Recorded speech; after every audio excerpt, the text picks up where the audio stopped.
saya belum.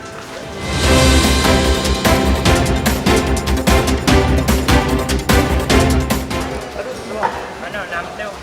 60 kilo. Nah, liman mo ha, mo ba? Jadi dari Marong-Marong itu naik Nyo, naik ke macam bulan nyo, bulan awal, mahal.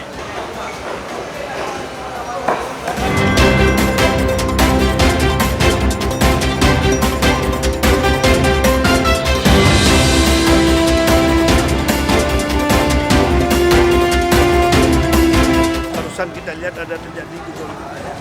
Ada beberapa komoditi yang sudah naik seperti beras dan minyak dan bawang. Nah, pemerintah Kota Banda Aceh bergerak cepat.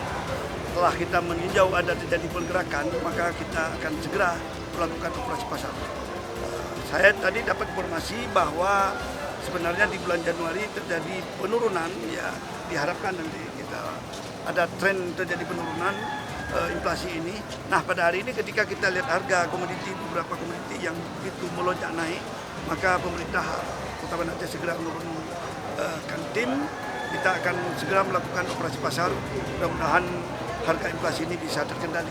Terutama untuk komoditi-komoditi yang naik, ya, seperti kebutuhan bahan pokok seperti beras, minyak, telur, dan lain-lain. Kita harapkan nanti di bulan Februari ini dengan beberapa kegiatan yang dilakukan oleh Pemko Banda Aceh, termasuk dengan operasi pasar dan pasar murah, bisa menjaga stabilitas harga sehingga kita bisa mengendalikan inflasi agar sesuai dengan target pemerintah. Saat ini perekonomian kita itu didorong oleh konsumsi rumah tangga. Kita harus bisa memenuhi tanpa menimbulkan harga yang terlalu tinggi, jadi menjaga kualitas pertumbuhan. Kami tetap akan mendukung kegiatan di pemerintah Kota Banda Aceh khususnya tentang masalah mungkin pengendalian inflasi ini.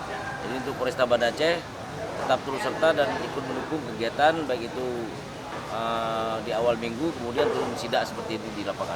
Kita selalu siap ya mendukung Pemkot Banda Aceh dalam mengendalikan inflasi baik bahan pokok maupun yang lainnya itu.